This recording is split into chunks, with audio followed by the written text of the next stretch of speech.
Moin Leute, willkommen zurück zum Gear Talk. Heute habe ich mir jemanden eingeladen, der eine besondere Gear hat, wie ich finde, weil das hat man vielleicht früher mal gesehen, aber mittlerweile ist es sehr, sehr, sehr selten. Stell dich doch mal vor.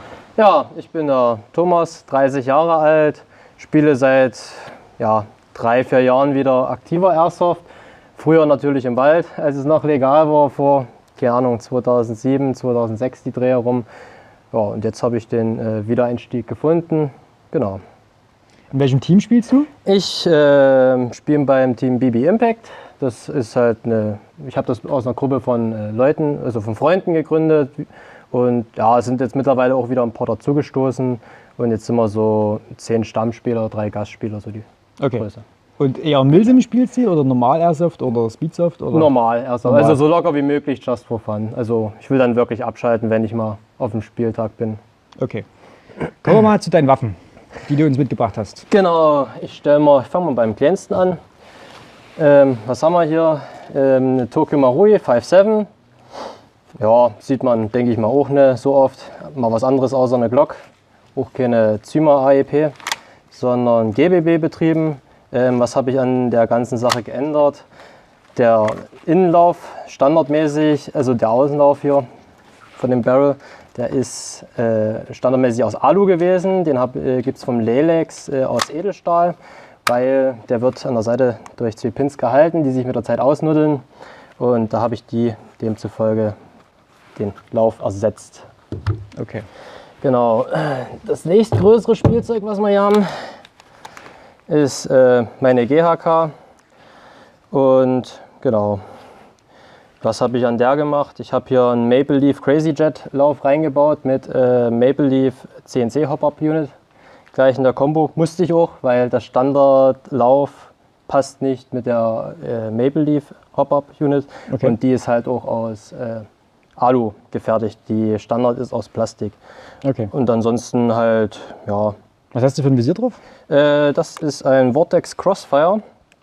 Genau, im Prinzip das gleiche, was ihr aus dem ersten Gear Talk Video vom Finch kennt, habe ich genau das gleiche. Okay, und das ist jetzt eine GBB? Genau, das ist die GBB.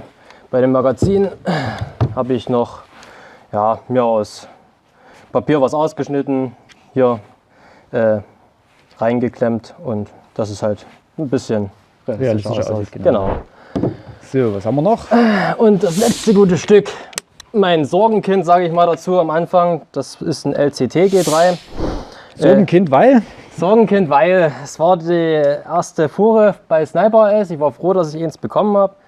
Dann habe ich es geschossen und nach 10 Metern sind ungefähr die Kugeln nach unten gefallen. Ich habe dann das Problem gesucht, habe gedacht, das habe ich behoben. Dann war ich auf dem ersten Spieltag auch zufrieden und alles drum und dran.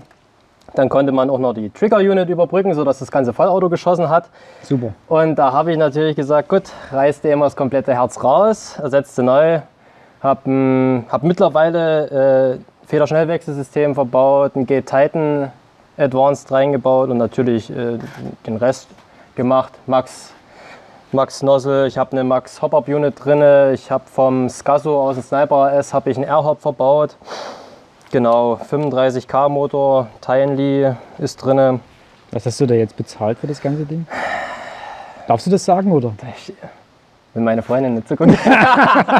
Also ich sag mal, mit allem drum und dran und Anbauteilen bin ich bestimmt bei 1100 bis 1200 für das ganze Stück jetzt mittlerweile. Aber die hast du mit dem Holzschaft erworben? Nee, den habe ich auch nochmal damals extra gekauft, das Set, und habe das angepasst. Das war ursprünglich schwarz, die Version. Und das Original G3 nehme ich mal an? Genau, also, das ist Original G3 schafft. Und das Visier? Das Visier, also hier haben wir immer eine Standardmontage. Die habe ich mir halt bei eBay gekauft. Dann haben wir hier den einzig mir bekannten Replik vom Hensoldt F24. Und das ist ein Libers Akkushot T28 Klon. Ja, es reicht zu für Airsoft. Ne? Jetzt ist das ist eine SAG, ne? Das ist eine SAG, genau. Wie hast du das mit dem Akku gelöst? Weil der G3-Schaft ist doch hinten theoretisch zu, oder? Der ist hinten zu. Hier hat man im Prinzip 2 Schrauben, die kann man lösen und hat hier ein bisschen Freiraum. Also kleine Akkus, ich spiele die mit einem 11.1er. 7.4er geht genauso gut. Und der passt gerade so hier rein. Also das passt aber ohne Probleme hinten. Man muss halt wirklich bloß die Akkulänge ausmessen. Ja. Und das Ansonsten- Griffstück ist aber nie Original G3, ne? Doch, nee, das ist hier vom LCT noch. Achso. Weil Original G3 würde wahrscheinlich nie funktionieren, oder ist zu dünn? Da bin ich mir gar nicht sicher. Ich bin eigentlich zufrieden mit dem Griffstück, deswegen habe ich Okay. nicht drüber nachgedacht, den mal zu ändern. Sage ich jetzt. Aber ansonsten vom Body her kann man, denke ich mal, nicht meckern. Ich hatte auch eine Classic Army. Ja, das ist ein Unterschied. So, das ist halt da lieber, auch wenn es drinnen gerade auf dem neuesten Stand ist, weil normalerweise G&G kriegt man MOSFET und alles drum und dran. Also G&G, sage ich mal, ist die Marke mit dem rundum sorglos Paket, meiner Meinung nach jetzt, wo die anderen Hersteller doch mal ein bisschen zulegen sollten, was MOSFET und andere Internals da teilweise betrifft. Aber wie gesagt, meine Meinung. Ich weiß auch nicht, wie es vielleicht bei den aktuellen Modellen ist. Vielleicht haben sie auch ein bisschen nachgelegt. Die sind ja ist auch schon ein bisschen älter. Und hast du noch irgendwas zu Hause? Ich habe gehört, du hast irgendeine Shotgun noch, die jetzt nicht hier ist, aber die hast du. Genau, ich habe eine SGR 12 Tokyo Marui, vollautomatische Shotgun, 05er. Die war genauso ein Sorgenkind, weil wenn Tokyo Marui schreibt, du nimmst einen 9,6er Nimha, dann nimmst du einen 9,6er Nimha und nicht einen 7,4er Lipo, weil dadurch hatte ich halt Pre-Measure Engagement, das heißt, bevor der Pisten vorne angekommen ist, hat das Zahnrad schon wieder eingegriffen und mir dann den innen drin verbauten Kunststoffpisten zerstört. Ach du Scheiße. Dann versuch mal einen Pisten zu bekommen. Ich weiß gar nicht, wie viele Zähne hat er. 21, 22, ist halt alles Sonder.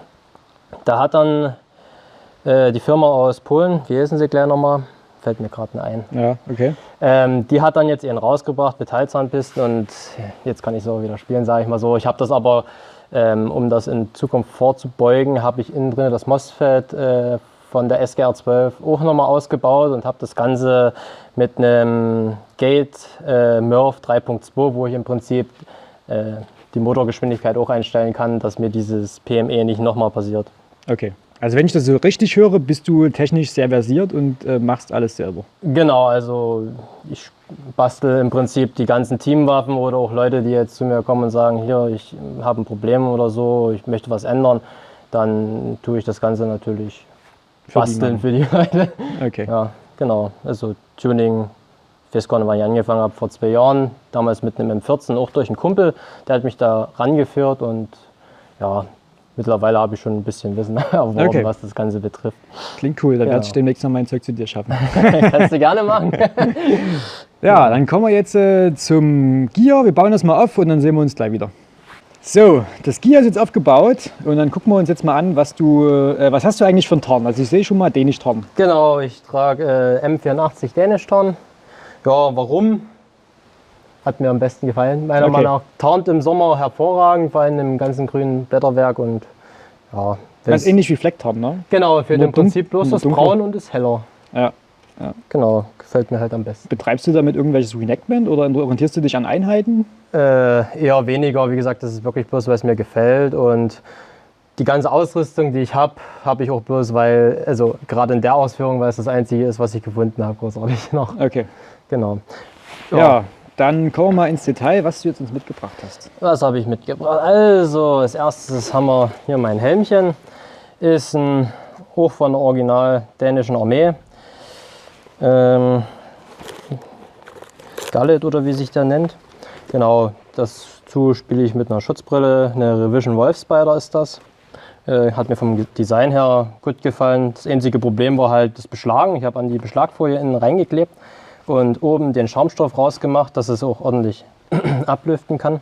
Und jetzt habe ich auch keine Probleme mit dem Beschlagen. Und dazu habe ich noch eine einfache Gittermaske. Da habe ich ein bisschen Farbe genommen und den Danish Tarn versucht halt nachzusprühen. Genau, dass es ein bisschen stimmiger aussieht. Okay. Ja. Ja. So. Als nächstes habe ich Knieschoner. Ja. Machen sich immer ganz praktisch, denke ich. Vor allem, wenn man nicht gerade auf dem Stein knien will. Zum anderen macht man sich nicht gerade die Hosen kaputt, die es nicht mehr so oft zu kaufen gibt. Und ja, Handschuhe nehme ich Mechanics, mittlerweile seit 2 Jahren. Ich habe gehört, ihr habt Probleme gehabt hier oben bei dem Daumen. Aber du hast andere als wir. So Ach so. Du hast verstärkte, ja. Also deine sind oben am Daumen hier, das haben unsere zum Beispiel nie. Ach so. Na, die waren mal im Angebot, die habe ich mir für 25 € oder so gekauft damals bei ASMC. Und seitdem halten die halt auch. Genau. So. Als nächstes, das ist im Prinzip die Weste, die ich mir dieses Jahr noch geleistet habe. ist auch original dänische Armee. Und ja, was haben wir hier dran? Immer Holster für die 5.7 ist von Begadi, so ein Universalholster. Passt auch perfekt. Also ich denke mal, hier kriegt man wirklich alle Modelle rein und kann alles schön verstellen, dass es auch passt. Okay, das ist natürlich cool. Genau, also kann ich nur empfehlen. Und dazu haben wir aber noch diesen Molle-Attachment, den sollte man sich, wenn man den braucht, noch dazu bestellen. Den gibt es nicht dazu. Genau, ansonsten gibt es hier noch große Taschen, wo sämtliche Magazine eigentlich reinpassen. Also sehr praktisch meiner Meinung nach. Und das ist jetzt original dänische Armee? Genau, das Original dänische Armee. Das ist ja zum Beispiel Kampfest M05 von 2013. Habe ich ja, bei eBay gekauft. Lomax Antique ist der eBay-Anbieter und immer zuverlässig und der kriegt ab und zu noch was rein, sage ich mal so. Und das hat noch auf meiner Wunschliste gefehlt, weil ich was Praktisches gesucht habe und nicht gerade Oliv nur tragen wollte, weil ich mag es halt, wenn es komplett dänisch dran ist. Ja, was gibt es noch? Eine kleine Granate schleppe ich noch mit mir rum. Auch so eine billige. Ja. Hat auch mittlerweile schon ein bisschen was geleistet und hält nach wie vor. Das ist die von Begadi, ne? Das ist die von Begadi, genau, diese 15, 13 Euro, Ja. wie teuer die ist. Dann Wie gibt viele es Magazintaschen hast du jetzt? Wenn wir mal kurz noch hier die Taschen sehen. eins, hier passen aber zwei immer rein, Ja. also 2 Magazine. Dann hier vorne noch eine, also 4 Also Magazine. 8 Magazine kannst du mitnehmen. Genau. 9, wenn du in der Waffe hast. Genau, 9 Magazine.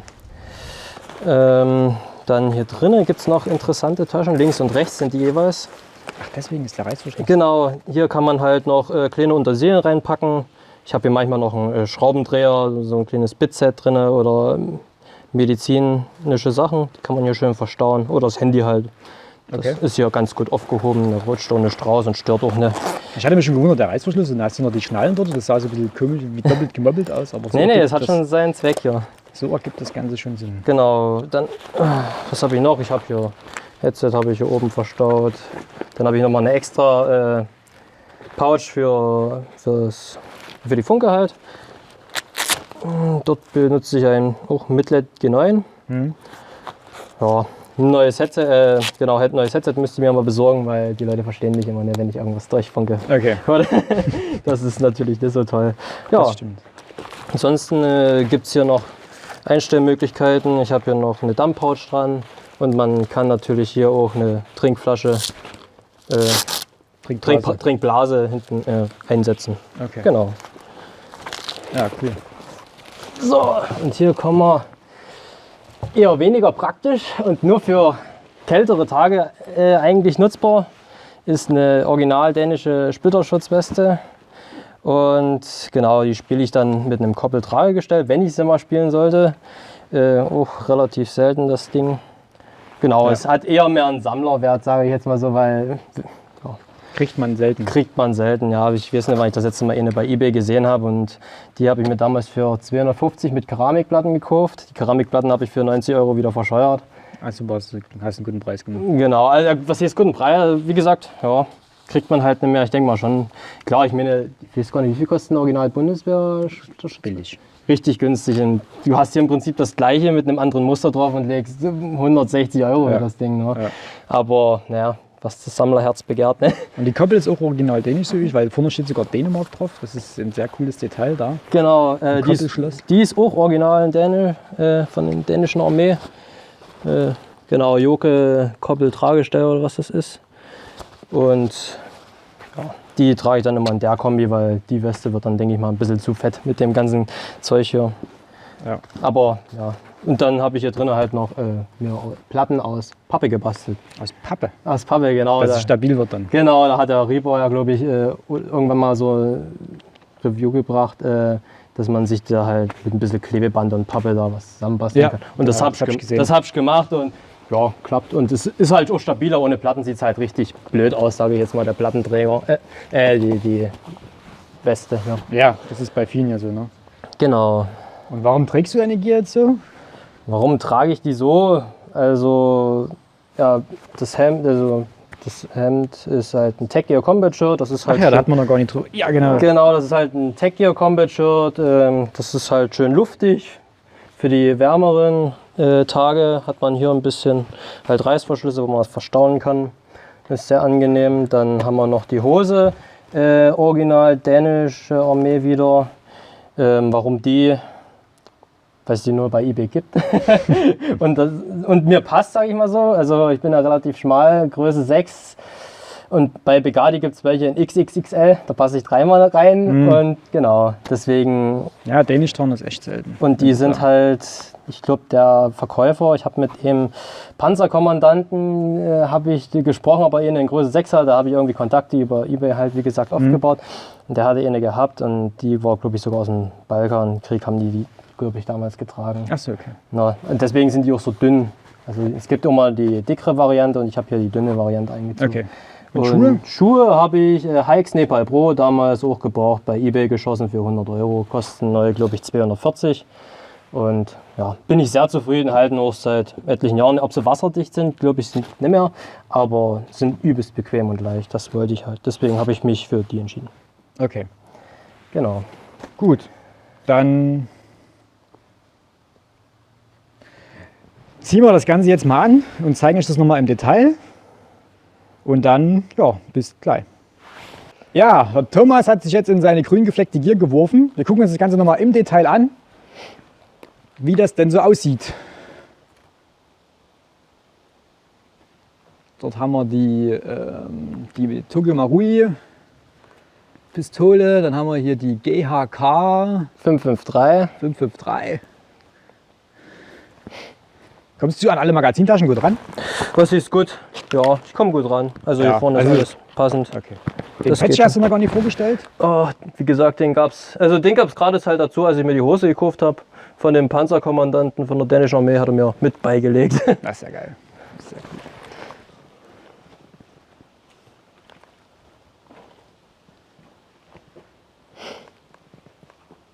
Dort der Team-Patch und der Airsoft-Verzeichnis-Patch. Genau. Wir hoffen, der Gear-Talk hat euch gefallen. Ihr habt einen schönen Einblick gehabt in Thomas sein Gear. Lasst ein Like da, lasst ein kostenloses Abo da, aktiviert bitte die Glocke, weil sonst könnt ihr Videos verpassen durch den YouTube-Algorithmus. Und wir sehen uns dann beim nächsten Mal. Ciao. Ciao. Wenn ihr Fragen habt, haut es unten in die Kommentare. Ich bin dieser Finch, von dem vorhin gesprochen wurde. Häng dich nicht ins Bild, du bist heute wichtig. Aber jetzt mittlerweile so eine Attention Whore geworden, dass ich in jedem Video. Genau, es soll kein Gruselformat werden. Wir wollen keine Horrorfilme drehen. Attention Whore, das tut mir ja leid. Aber wir wollten noch Zuschauer, ihr wolltet doch Zuschauer generieren. Nein, der hat Finch schon vertrieben. Achso, stimmt ja. Vorher schon vertrieben.